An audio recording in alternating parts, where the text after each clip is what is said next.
Reading of the Book of Genesis by Blessified. Chapter 21. The Lord dealt with Sarah as he had said, and the Lord did for Sarah as he had promised. Sarah conceived and bore Abraham a son in his old age, at the time of which God had spoken to him. Abraham gave the name Isaac to his son whom Sarah bore him, and Abraham circumcised his son Isaac when he was 8 days old, as God had commanded him. Abraham was 100 years old when his son Isaac was born to him.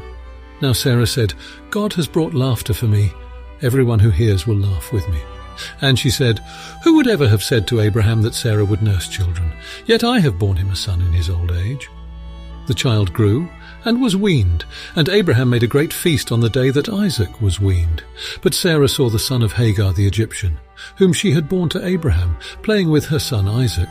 So she said to Abraham, Cast out this slave woman with her son, for the son of this slave woman shall not inherit along with my son Isaac. The matter was very distressing to Abraham on account of his son.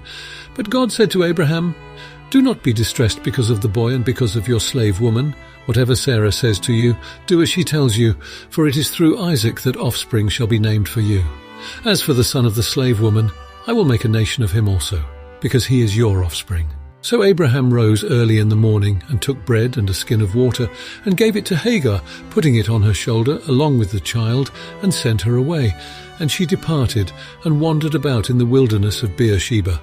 When the water in the skin was gone, she cast the child under one of the bushes.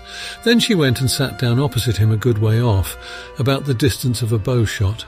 For she said, Do not let me look on the death of the child. And as she sat opposite him, she lifted up her voice and wept. And God heard the voice of the boy.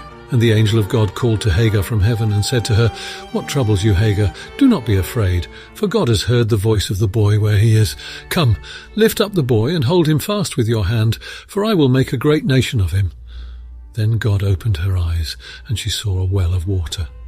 She went and filled the skin with water and gave the boy a drink. God was with the boy, and he grew up. He lived in the wilderness and became an expert with the bow. He lived in the wilderness of Paran, and his mother got a wife for him from the land of Egypt. At that time Abimelech, with Phicol, the commander of his army, said to Abraham, God is with you in all that you do. Now therefore swear to me here by God, that you will not deal falsely with me, or with my offspring, or with my posterity. But as I have dealt loyally with you, you will deal with me and with the land where you have resided as an alien. And Abraham said, I swear it. When Abraham complained to Abimelech about a well of water that Abimelech's servants had seized, Abimelech said, I do not know who has done this. You did not tell me, and I have not heard of it until today. So Abraham took sheep and oxen and gave them to Abimelech, and the two men made a covenant. Abraham set apart 7 ewe lambs of the flock, and Abimelech said to Abraham, What is the meaning of these 7 ewe lambs that you have set apart? He said, These 7 ewe lambs you shall accept from my hand, in order that you may be a witness for me that I dug this well. Therefore that place was called Beersheba, because there both of them swore an oath. When they had made a covenant at Beersheba, Abimelech, with Phicol, the commander of his army, left and returned to the land of the Philistines. Abraham planted a tamarisk tree in Beersheba, and called there on the name of the Lord, the everlasting God. And Abraham resided as an alien many days in the land of the Philistines.